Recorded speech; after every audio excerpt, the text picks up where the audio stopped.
কৰ্তব্যৰত অৱস্থাতেই প্ৰাণ হেৰুৱালে ভাৰতীয় সেনাবাহিনীত কৰ্মৰত নুমলীগড়ৰ দুৰ্লভ গগৈ নামৰ জোৱানজনে। হৃদৰোগত আক্ৰান্ত হৈ মৃত্যু পংকা বৰচাপৰিৰ দুৰ্লভ গগৈৰ শ্ৰীনগৰৰ পৰা নিজ বাসভৱনলৈ অনা হ'ল জোৱানজনৰ নশ্বৰ দেহ। জোৱানজনৰ নশ্বৰ দেহ অনাৰ পিছতেই শোকাকুল পৰিৱেশৰ সৃষ্টি হ'ল জোৱানজনৰ বাসগৃহত। জোৱানজনৰ মৃত্যুত অঞ্চলজুৰি পৰিছে গভীৰ শোকৰ ছাঁ।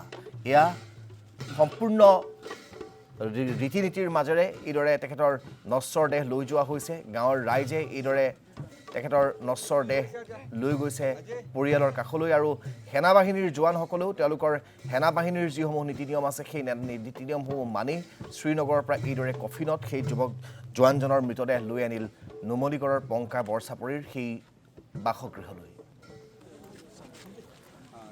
এই সন্দৰ্ভত আমাক কিছু পৰিৱেশ দেখুৱাব জোৱানজনৰ বাসগৃহৰ পৰা বিভাস শইকীয়া।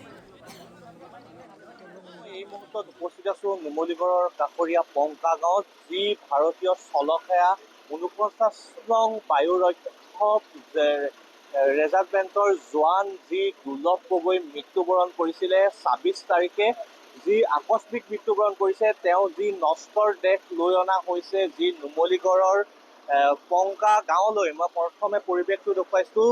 যি পংকা গাঁৱৰ স্থানীয় লোকসকল শ্ৰদ্ধাঞ্জলি জ্ঞাপন কৰিছে। মই প্ৰথমে পৰিৱেশটো দেখুৱাইছোঁ। এয়াই নশ্বৰ দেহ দুৰ্লভ গগৈ, যি কান্দোনত ভাগি পৰিছে যি স্থানীয় লোকসকল। মই পৰিৱেশ দেখুৱাইছোঁ। তেওঁ যি আকস্মিক মৃত্যুবৰণ কৰা হৈছিল ২৬ তাৰিখে, যি শ্ৰীনগৰত মৃত্যুবৰণ কৰা হৈছে, সেই নশ্বৰ দেহ এতিয়া যি নুমলীগড়লৈ লৈ অহা হৈছে। সমগ্ৰ নুমলীগড় এতিয়া শোকৰ ছাঁহে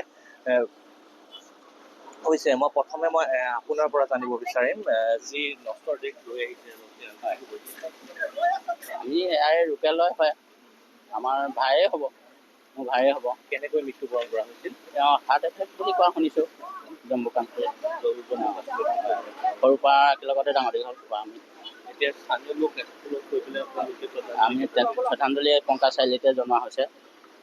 তেওঁ বোকাহাটত অধিক মাটি বাৰী কিনা হ'ল, তেওঁ তাত তেওঁ জন্ম ঠাইলৈ লৈ অনা হৈছে। ইয়াতে জন্মগ্ৰহণ কৰা বৰচাপৰিতে জন্মগ্ৰহণ কৰিছে। মই যি এই পংকা গাঁওখনৰ তেওঁ মৃত্যুবৰণ যি জম্মু কাশ্মীৰত হৈছিল, পংকা গাঁৱত জন্মগ্ৰহণ কৰিছিল, সেই নশ্বৰ দেহ এতিয়া লৈ গৈ আছে। মই প্ৰথমে পৰিৱেশটো দেখুৱাইছোঁ। যি নুমলীগড়ৰ পংকা গাঁৱত এতিয়া শোকৰ ছাঁহে ভৰি পৰিছে। বিভাস, আপোনাক এই মুহূৰ্তত সেই পৰিৱেশ দেখুওৱাৰ বাবে ধন্যবাদ জ্ঞাপন কৰিছোঁ।